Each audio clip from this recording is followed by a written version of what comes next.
តោះថ្ងៃនេះមកស្វែងយល់ទាំងអស់គ្នាតាក់ទងជាមួយនឹង page ថ្មីនៅក្នុងកម្មវិធី DaVinci Resolve ដែលទើបតែដាក់ថ្មីៗថ្ងៃគឺជា photo page អញ្ចឹងថ្ងៃនេះគឺយើងនឹងស្វែងយល់ទាំងអស់គ្នាថាតើ photo page អាចប្រើប្រាស់អ្វីបានខ្លះនៅក្នុងកម្មវិធី DaVinci Resolve ហើយវាខុសគ្នាយ៉ាងដូចម្តេចជាមួយនឹងកម្មវិធីដែលយើងប្រើប្រាស់នៅក្នុងការ edit ឬក៏កែរូបផ្សេងៗដែលអ្នកទាំងអស់គ្នាប្រើរាល់ដងអញ្ចឹងតោះចូលទៅ DaVinci Resolve ទាំងអស់គ្នាអញ្ចឹងនៅក្នុងនេះគឺខ្ញុំមានរូប select បន្តិចបន្តួចដើម្បីធ្វើជាឧទាហរណ៍ចែកជូនទៅដល់អ្នកទាំងអស់គ្នាសម្រាប់ថ្ងៃហ្នឹងឥឡូវគឺយើងនិយាយតាក់ទងជាមួយនឹង layout វាតិចទៅដើម្បីឲ្យអ្នកទាំងអស់គ្នាដឹងថាតើមុខងារនីមួយៗហ្នឹងគឺប្រើប្រាស់ដើម្បីអ្វីនៅក្នុង photo page អញ្ចឹងទីមួយគឺជា media pool អត់ថ្មីទេ media pool នេះគឺជាកន្លែងដែលយើង add តាក់ទងជាមួយនឹងរូបភាពដែលយើងនឹងធ្វើការ edit នឹងឯងអញ្ចឹងយើងអាច right click ដើម្បី import media ឬក៏យើងប្រើ shortcut ក៏បានដែរអញ្ចឹងណាអញ្ចឹងយើង select ទៅយើងទៅរើស media ផ្សេងៗអញ្ចឹងទៅហើយបន្តមកទៀតគឺយើងមាន effect library ដែរអញ្ចឹងនៅក្នុងនេះគឺយើងមាន effect ទាំងអស់ហ្មងដូចតែនៅក្នុង edit page ដែរទេអញ្ចឹង effect ផ្សេងៗដូចជាការដាក់ border ការដាក់ blur យើងមាន scene focus យើងមាន contrast pop ឬក៏ lens flare អីនេះគឺអ្នកទាំងអស់គ្នាអាចប្រើប្រាស់ជាមួយនឹងរូប select របស់អ្នកទាំងអស់គ្នាបានណាឥឡូវគឺយើងមានតាក់ទងជាមួយនឹង photo album ដូចគ្នាអញ្ចឹង photo album នេះជាមួយនឹង media pool គឺខុសគ្នាត្រង់ថា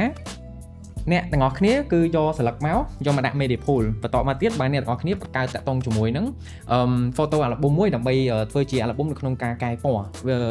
កែរូបភាពឬក៏កែ exposure ផ្សេងៗអញ្ចឹងទៅអាហ្នឹងប្រៀបធៀបដូចជា edit page ដែរទេអញ្ចឹង edit page របស់យើងមុននឹងយកដាក់ចូល timeline គឺយើងត្រូវបង្កើត timeline សិនអញ្ចឹងណាអញ្ចឹងគឺដូចគ្នាទេអត់ខុសគ្នាទេអូខេតោះឥឡូវគឺយើងបង្កើតតាក់ទងជាមួយនឹង photo album ទាំងអស់គ្នាអញ្ចឹងអ្នកទាំងអស់គ្នា select ទាំងអស់មកឬក៏ command A ឬក៏ control A ក៏បានដែរហើយយើង right click មកយើងឃើញពាក្យថា create new photo album នេះអញ្ចឹងយើង create មកហើយយើងដាក់ឈ្មោះដាក់អីធម្មតាអញ្ចឹងទៅណាហើយបន្តមកយើងចុច create អញ្ចឹងអ្នកទាំងអស់គ្នានឹងឃើញរូបភាពទាំងអស់ហ្នឹងគឺចូលមកក្នុង album របស់យើងហើយអញ្ចឹងអ្នកទាំងអស់គ្នាអាចចាប់ផ្ដើមធ្វើការកាត់តឬក៏កែពណ៌កែអីឬកែពន្លឺកែអី adjustment អីផ្សេងៗអញ្ចឹងទៅអូខេឥឡូវគឺយើងនិយាយតាក់ទងជាមួយនឹងមុខងារផ្សេងៗទៀតដូចជា quick export អញ្ចឹង quick export គឺជា preset ស្រាប់ៗនៅក្នុងការ export លឿនៗអញ្ចឹងទៅអញ្ចឹងយើងមាន JPEG យើងមាន PNG យើងមាន XEIC ហើយនឹងយើងមាន TIFF ហើយបន្តមកទៀតនេះគឺជាព័ត៌មាន setting ផ្សេងៗរបស់អ្នកទាំងអស់គ្នាអញ្ចឹងណាអញ្ចឹងនៅក្នុងនេះគឺយើងដាក់ file name យើងមាន album ទាំងអស់ដែលយើងចង់ export ឬក៏អ្នកទាំងអស់គ្នា select group មួយដើម្បី export អីចឹងទៅអញ្ចឹងនេះគឺអត់សូវថ្មីសម្រាប់អ្នកទាំងអស់គ្នាដែលជា photography ឬក៏ photographer ទេនេះគឺជា metadata អញ្ចឹង metadata គឺជាកន្លែងដែលយើងមើលតាក់ទងជាមួយនឹងព័ត៌មានរូបភាពផ្សេងៗឧទាហរណ៍ថាយើង select រូបភាពមកគឺយើងឃើញតាក់ទងជាមួយនឹង setting ផ្សេងៗដូចជា ISO shutter speed ម៉ានអញ្ចឹងណាហើយបន្តមកទៀតកន្លែងនេះគឺជាកន្លែង capture អញ្ចឹង capture នេះគឺប្រើប្រាស់ក្នុងការធ្វើ tethering សម្រាប់អ្នកនរគ្នាថត studio ឬក៏ freelancer នៅខាងក្រៅដែលថតភ្លាមចង់បានរូបភ្លាមយកមកកាត់ភ្លាមនៅក្នុងកម្មវិធីអញ្ចឹងទៅអាហ្នឹងគឺយើងអាចប្រើប្រាស់តាក់ទងជាមួយ capture បានបច្ចុប្បន្នតាក់ទងជាមួយនឹងកាមេរ៉ាដែល support ជាមួយនឹង capture ហ្នឹងវារៀង limited ដោយសារតែយើងទៅបង្កើតថ្មីអញ្ចឹងណាអញ្ចឹងអ្នកនរគ្នាអាចមើលព័ត៌មានបន្ថែមនៅក្នុង Blackmagic website បានណាហើយចុងក្រោយគេនេះគឺជា inspector គឺជាកន្លែងដែលយើងធ្វើ cropping ធ្វើ zoom យើងមាន preset តាក់ទងជាមួយនឹង look base របស់យើងហើយយើងមាន adjustment តិចតួចតាក់ទងជាមួយនឹង color temperature យើងមាន exposure តិចតួចអញ្ចឹងណាបន្តមកទៀតគឺយើងចូលមកក្នុង photo album របស់យើងអញ្ចឹងយើងមានមុខងារមួយចំនួនដើម្បីបង្ហាញអ្នកទាំងអស់គ្នាណាអញ្ចឹងនៅក្នុងនេះគឺយើងមាន filter អញ្ចឹង filter ហ្នឹងមិនវា filter ដូច LED យើងដូរពណ៌ដូរអីឬក៏មិនអញ្ចឹងអា filter នេះគឺតំណាងឲ្យថាគឺជាការស្វែងរកអញ្ចឹងណាអញ្ចឹងបានន័យថាម៉េចឧទាហរណ៍ថា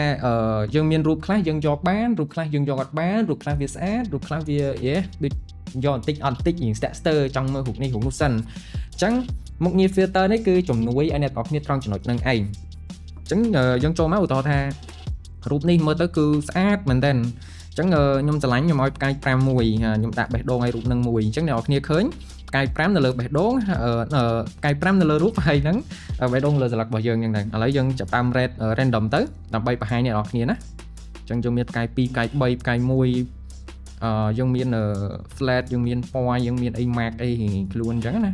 អញ្ចឹងយើងមាន flat យើងមានអីអញ្ចឹងដែរអូខេអញ្ចឹងនៅក្នុងនេះអ្នកនរគ្នាឃើញកន្លែង filter នេះណាអញ្ចឹង filter នេះនៅពេលណាឧទាហរណ៍ថារូបភាពនេះគឺខ្ញុំ mark បេះដូងអញ្ចឹងគឺជារូបភាព favorite របស់ខ្ញុំដែលខ្ញុំគិតថាអូខេខ្ញុំយកអាហ្នឹងសម្រាប់ធ្វើការកាត់ឬក៏កែអីផ្សេងៗអញ្ចឹងយើង select បេះដូងហ្នឹងមកគឺអ្នកនរគ្នាគ្រាន់តែចុចបេះដូងមកគឺវា load តែ photo album ណាដែលយើង mark ទៅលើបេះដូងហ្នឹងទេដូចផ្កាយ red ផ្កាយអីគឺយើងអ្នកនរគ្នាអាច mark ទៅលើកន្លែងផ្កាយនេះបានឧទាហរណ៍ថាម៉ៃស្ដាមមកហើយយើងយកផ្កាយ5អញ្ចឹងផ្កាយ5ពេលដែលយើងចាញ់ទៅគឺរូបភាពដែលមានព័ត៌មានផ្កាយ5ហ្នឹងគឺ វា load តែអាកាយ5ហ្នឹងមកទេអញ្ចឹងអានេះវាគ្រាន់តែជាការ filter ឬក៏ការ search ដោយរូបសញ្ញា mark ណាមួយដែលយើង mark ទៅលើរូបភាពហ្នឹងអញ្ចឹងទៅអញ្ចឹងយើងមាន style mark រៀងៗខ្លួនណាអញ្ចឹងផ្សេងទៀតដូចជាកន្លែងនេះគឺជាកន្លែង adjustment tool ផ្សេងឧទាហរណ៍ដូចជា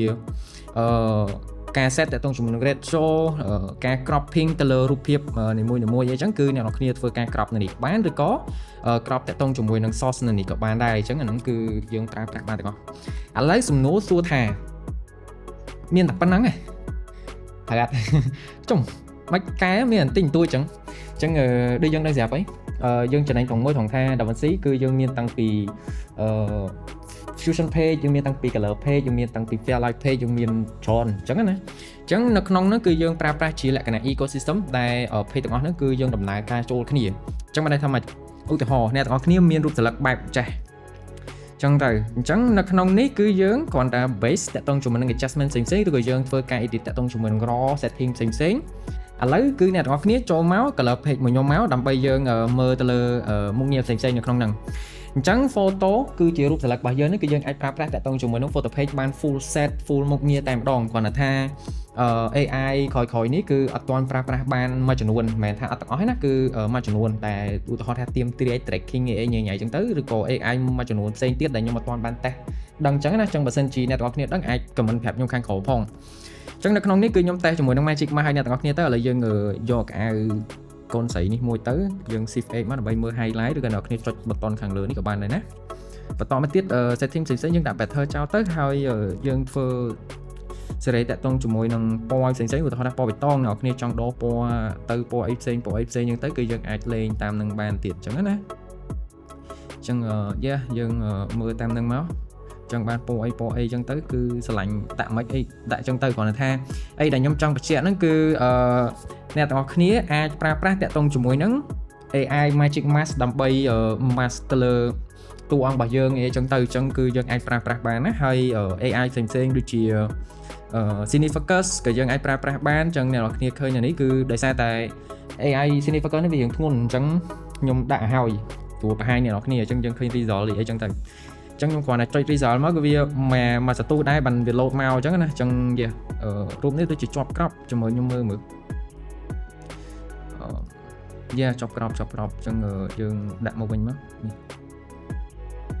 រូបរបស់យើងប៉ុណ្នេះមកបានហើយអូខេតបមកទៀតយើងចូលមក photo មកគឺអ្នកគ្នាឃើញវាមកឡើងវិញហើយអញ្ចឹងនេះគឺជារូបរបស់យើងហើយយើងប្រើប្រាស់តាក់ទងជាមួយនឹង AI Significance អញ្ចឹងអ្នកនរគ្នាមាន lens នៃ stir budget អីទិញ lens ថ្លៃៗដូច Anamorphic ដូចអីចង់បាន Anamorphic ដូចអីអាហ្នឹងគឺយើងប្រើតាក់ទងជាមួយនឹង AI Significance ក៏បានដែរបើថាមុខងារ AI ទាំងអស់នេះគឺតតែ DaVinci Resolve Studio ជា license version ដែលអាចប្រើប្រាស់បានណាអញ្ចឹងមុខងារផ្សេងៗឧទាហរណ៍យើងបើក photo album មកយើងយករូបភាពផ្សេងៗទៀតដូចជារូបភាពទី1នេះអញ្ចឹងយើងមានតាក់ទងជាមួយនឹង gain យើងមានអីគឺអាចប្រើប្រាស់បានច្រើនណាអ្នកនរគ្នាអញ្ចឹងនៅក្នុងនេះ HDR Wheel RGB Mixer ឬក៏ Noise Reaction Curve Color Slide Warper Qualifier អីគឺយើងអាច select បានទាំងអស់ណាអញ្ចឹងវាធម្មតាទេអ្នកនរគ្នាអញ្ចឹងយើងអាចប្រើប្រាស់បានគ្រប់សពតែម្ដងនៅក្នុង color page ហ្នឹងអានេះគឺជាមូលហេតុមួយដែលអ្នកទាំងអស់គ្នាមើលនៅផ្នែកខាងនេះមើលនៅផ្នែកខាង inspector នេះគឺអ្នកនរគ្នាអត់ឃើញកន្លែងដែលយើង adjustment ច្រើនអាហ្នឹងគឺដោយសារតែគេប្រមូល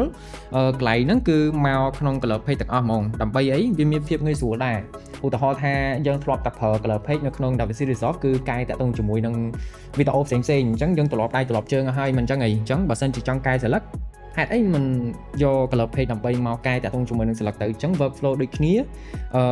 គ្រប់យ៉ាងគឺដូចគ្នាទាំងអស់មុខងារអីគឺដើរដូចគ្នាទាំងអស់សូម្បីតែ color space transform ក៏អ្នកទាំងអស់គ្នាអាចប្រើប្រាស់ជាមួយនឹង photo page ក៏បានដូចគ្នាអញ្ចឹងណាអញ្ចឹងរូប select របស់យើងមាន color space ផ្សេងៗអញ្ចឹងទៅយើងចង់ប្រើតាក់ទងជាមួយនឹង workflow ដូចវីដេអូយើងម្ដងដូច DaVinci Vega Mode ឬក៏ Assist អីហ្នឹងគឺយើងតាម style រៀងៗខ្លួនសម្រាប់គ្នាយើងស៊ំអញ្ចឹងណាចង់ workflow ណាគ្នាយើងគិតថាប្រើទៅវា smooth សម្រាប់ខ្លួនឯងយើងប្រើហ្នឹងទៅអញ្ចឹង